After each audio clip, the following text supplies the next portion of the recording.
17 अगस्त 2005 पांच दोस्त मिलकर डिसाइड करते हैं कि वो एक अंडर वाटर केव को एक्सप्लोर करेंगे, जो कि यूटा प्रोवो के वाई माउंटेन में एक अननोन केव है, जिसका निकनेम केव ऑफ डेथ है।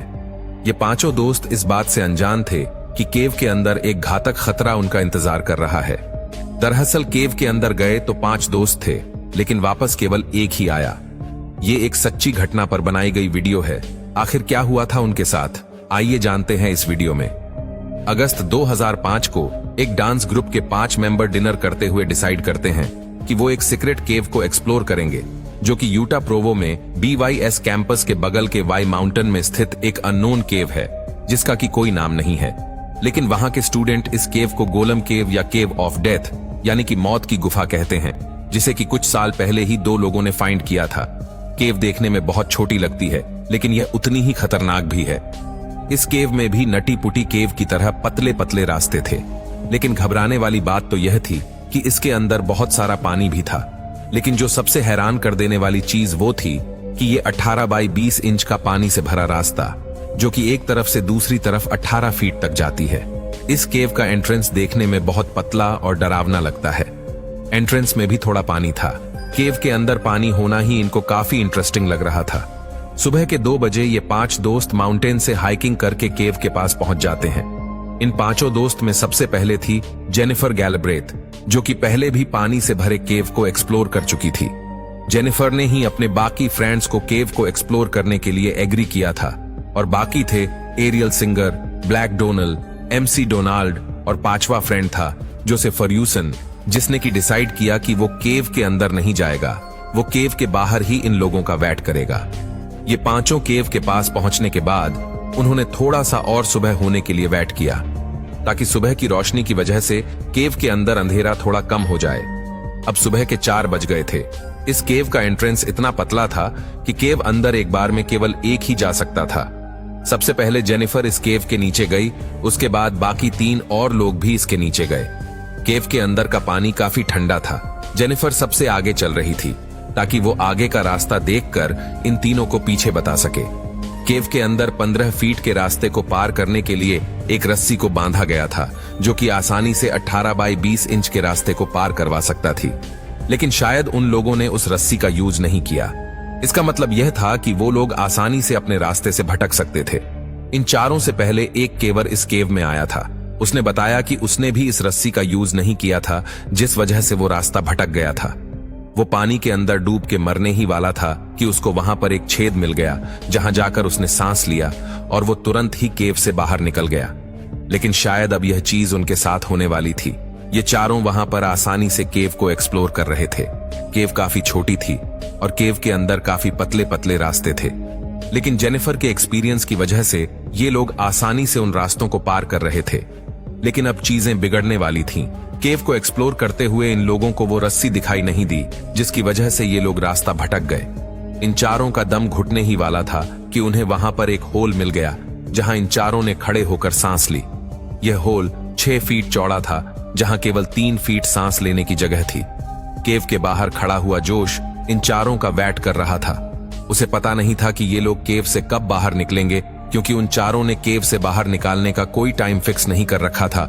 जोश उनका काफी टाइम से वेट कर रहा था। अब सुबह के 5:30 बज गए थे, लेकिन वो अभी भी केव से बाहर नहीं निकले थे। इसीलिए जोश केव के थोड़ा अंदर जाता है और टॉर्च मारते हुए उन्हें आवाज देता है। काफी आवाज मारने के बावजूद भी उसको केव के अंदर ऐसा कोई रिस्पॉन्स नहीं मिलता। यह देखकर जोश काफी ज्यादा घबरा जाता है। जोश उन चारों को फोन भी नहीं कर सकता था, क्योंकि ये एक अंडर वाटर केव थी। इसीलिए उन चारों ने अपना फोन वगैरह जोश को ही पकड़ा रखा था। अब जोश अपने बाकी दोस्तों और फैमिली को इन्फॉर्म कर देता है।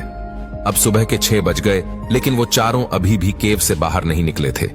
जोश ने घबराहट और डर के मारे तुरंत ही पुलिस को कॉल कर दिया और अपनी लोकेशन बता दी।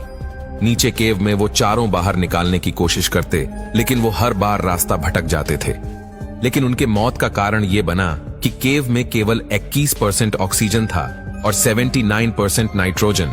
केव स्थिर थी और केव के अंदर पानी भी एक जगह पर रुका हुआ था। ये केव चूना, पत्थर और मिट्टी से बनी हुई था और केव में कुछ पौधे भी थे, इसीलिए केव में ज्यादा कार्बन डाइऑक्साइड गैस बन रहा था। एक आर्टिकल से पता चला कि केव में रोशनी करने के लिए उन लोगों ने कैब में एक जगह पर मोमबत्ती जलाकर रखी हुई थी। मोमबत्ती का धुआं और कार्बन डाइऑक्साइड केव में ऑक्सीजन की मात्रा को कम कर रहा था। अभी भी वो चारों एक छोटे से होल में रुके हुए थे जहां उन्हें सांस लेने में प्रॉब्लम हो रही थी। उनके लिए बेहतर यह था कि उन्हें जल्द से जल्द इस केव से बाहर निकलना था, क्योंकि वो लोग अगर कैव के अंदर थोड़ी देर और रहे तो दम घुटने की वजह से उनकी मौत हो जाएगी। लेकिन उनके लिए सबसे बुरी बात तो यह थी कि वो उस जगह पर थे जहां से निकलने के लिए उन्हें 18 बाई 20 इंच के रास्ते को पार करना पड़ेगा, जो काफी खतरनाक था। अब रास्ता पतला होने की वजह से उनको एक एक करके बाहर निकालना था। सबसे पहले जेनिफर जाती है। इस टाइम तक केव में 10 से 12% ऑक्सीजन था, इसीलिए वो केवल 60 सेकंड तक ही सांस रोक सकते थे। केव से बाहर निकलते टाइम जेनिफर को वो रस्सी नहीं मिली जिससे कि वो आसानी से केव से बाहर निकल सकती थी। अब ये पॉसिबल था कि वो रास्ता भटक सकती थी। जब उसे रस्सी नहीं मिली तो वो वहीं पर रुक गई। केव में बहुत ही कम ऑक्सीजन होने की वजह से उसका माइंड काम करना भी बंद कर दिया। थोड़ी देर बाद जेनिफर पानी में बेहोश हो जाती है और वो केव के एक अनजान जगह पर चली जाती है। बाकी तीनों को लगता है कि जेनिफर शायद केव से बाहर निकलने में सक्सेसफुल हो गई है, इसीलिए बाकी और दो भी धीरे धीरे केव से बाहर निकलने की कोशिश करते हैं। लेकिन उनके साथ भी वही होता है जो जेनिफर के साथ हुआ। अब उस होल के अंदर चौथा और लास्ट केवर था। उसको शक हो जाता है कि उसके बाकी तीनों फ्रेंड के साथ केव के अंदर कुछ न कुछ तो गलत हुआ है, क्योंकि अगर वो तीनों केव ऐसे बाहर निकल चुके होते तो वो उसको आवाज जरूर लगाते। लेकिन उसे यह नहीं पता था कि उन तीनों के साथ एग्जैक्टली हुआ क्या है। केव में ऑक्सीजन की मात्रा धीरे धीरे कम होती जा रही थी। चौथे केवर की भलाई इसी में थी कि वो बिना कुछ सोचे समझे उसे तुरंत ही केव से बाहर निकलना पड़ेगा। लेकिन जैसे ही वो सब रास्ते से बाहर निकलने की कोशिश करता है, उसके साथ भी वही होता है जो उन तीनों के साथ हुआ। केव के बाहर अब रेस्क्यू टीम आ गई थी और उन्हें यह बात तो पता था कि ये केव कितनी खतरनाक है, इसीलिए वो सबसे पहले केव से पानी निकलने के लिए केव में पाइप लगा देते हैं। रेस्क्यू टीम को केव का काफी एक्सपीरियंस था, इसलिए उन्हें पता था कि ऐसे केव में ऑक्सीजन की मात्रा बहुत कम होती है। इसीलिए वो केव के अंदर ऑक्सीजन गैस से ऑक्सीजन डालते हैं, ताकि अगर वो चारों केव में जिंदा है तो उन्हें ऑक्सीजन मिल सके।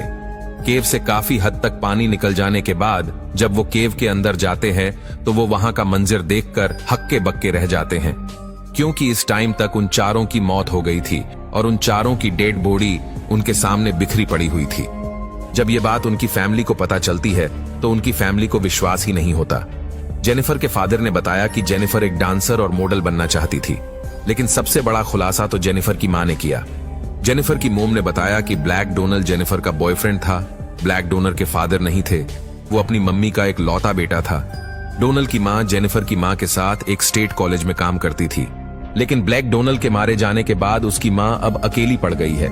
जेनिफर की मां ने बताया कि उनको अपनी बेटी जेनिफर के मर जाने से ज्यादा बुरा तो डोनल के मर जाने से लगा है, क्योंकि उनके पास तो जेनिफर के बाद भी 2 बेटी और एक बेटा था, मगर ब्लैक डोनल अपनी मां का एक न एक बच्चा था।